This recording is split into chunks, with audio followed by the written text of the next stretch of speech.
vous présenter la méthode DISC. La méthode DISC, je l'ai expérimentée en entreprise, plutôt du côté des ressources humaines, et je l'ai volontairement placée à la fin du module productivité pour qu'elle soit la transition avec le module développement personnel.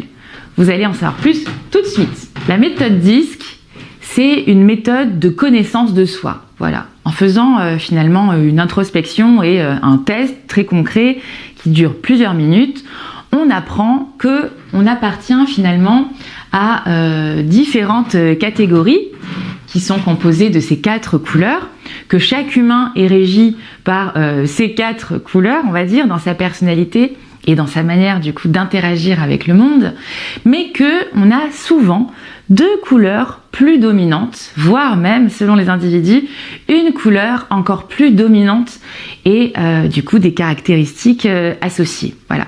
Et pourquoi je le mets dans le programme Maslow ? Parce que cette méthode DISC, elle nous apprend à mieux nous connaître et surtout, elle permet de nous ajuster pendant des situations de négociation, des situations de collaboration, quand on est en interaction avec les autres. Vous allez voir que quand on est un rouge, par exemple, dominant, on n'a pas la même façon de communiquer qu'un vert ou qu'un bleu ou qu'un jaune. Donc je vais vous présenter les différents profils de cette méthode DISC et peut-être que vous allez vous reconnaître à l'intérieur et que vous allez aussi apprendre à comment appréhender l'autre pour gérer vos interactions, vos dialogues au quotidien dans vos collaborations, vos négociations avec les différentes parties prenantes de votre écosystème de vente par exemple. Commençons par les profils bleus. Les profils autour de la conformité. Ces personnes-là sont généralement des personnes précises, de nature réservée, souvent avec un ton formel, avec une appétence pour les chiffres, des profils qui sont analytiques, des personnes prudentes, des personnes réfléchies. Voici le profil des conformités, les profils plutôt bleus. Ces personnes-là, on remporte leur adhésion, on crée l'engagement avec elles en les respectant de façon ordonnée, en travaillant autour des réponses aux règles, aux procédures. Voilà, c'est ça qui crée l'engagement chez elles. Et là où ça peut devenir compliqué, c'est quand on les conteste de façon intrépide. Voilà, comment fonctionnent en général les personnes avec une dominance bleue. Je vous rappelle qu'on a toutes les couleurs qui composent notre personnalité, mais que dans chaque profil, il y a généralement 1 ou 2 couleurs qui se dégagent. Parlons maintenant des profils stabilité. Les profils stabilité, ce sont des personnes qui sont généralement attentionnées tout en étant calmes, dans la coopération, patients, modestes, avec beaucoup de fiabilité. Et ces personnes, on remporte leur adhésion en travaillant la cohérence, l'harmonie et en recherchant l'harmonie et la cohérence avec elles.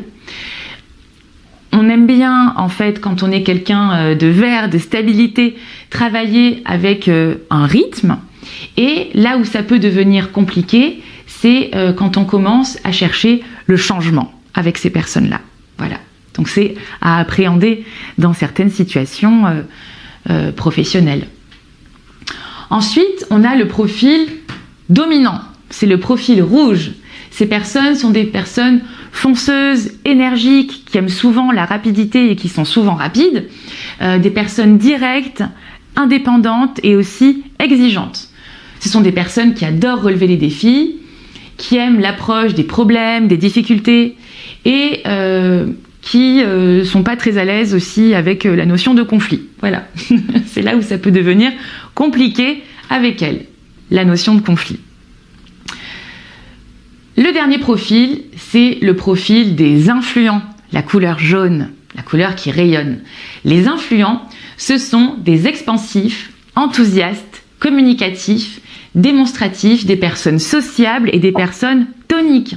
Ce sont des profils qui aiment et qui cherchent en tout cas à influencer, consciemment ou non, c'est très important. Là, on parle vraiment de caractéristiques et de personnalités. Donc, je ne dis pas que les jeunes sont des personnes manipulatrices, mais en tout cas, ce sont des personnes qui rayonnent et qui naturellement exercent de l'influence qui aime être en interaction évidemment avec les autres.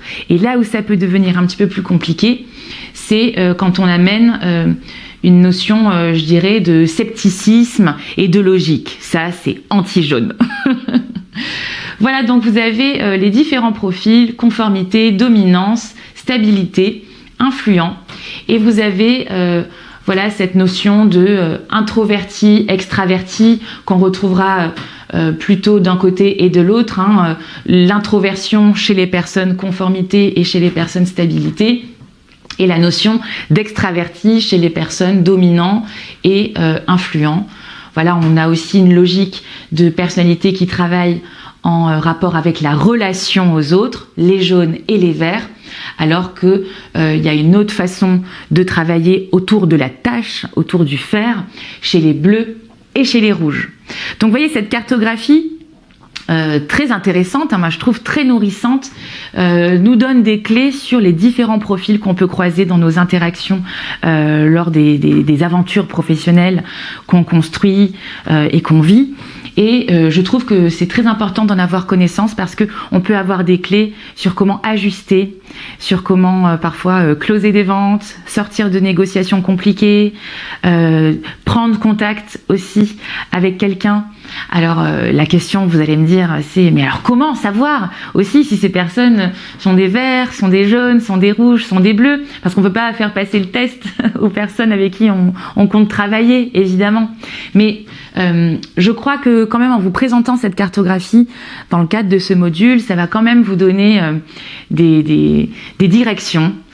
Et je crois que prendre connaissance de cette méthode DISC va quand même vous allumer différents signaux faibles, peut-être quand vous allez rentrer en interaction avec les autres dans votre vie, même votre vie personnelle d'ailleurs, notamment avec les caractéristiques qui sont dépeintes à l'intérieur de chacune de ces couleurs. Je pense que déjà ça peut vous donner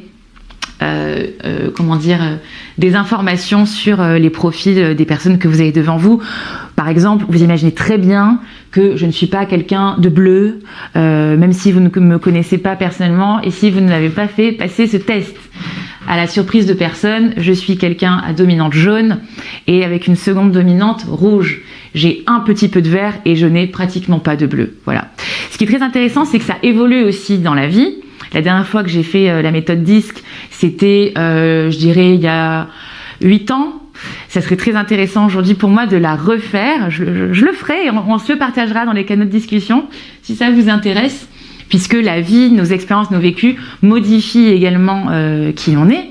Et vous pouvez demain vous révéler être davantage jaune par rapport à il y a 10 ans, ou vous révéler davantage bleu ou vert. Vous voyez, rien n'est figé en tout cas. C'est juste une carte qui permet de se connaître davantage et d'appréhender l'autre. Et ça, c'est essentiel pour avoir des bonnes relations et pour avancer dans sa vie professionnelle en tant qu'artiste.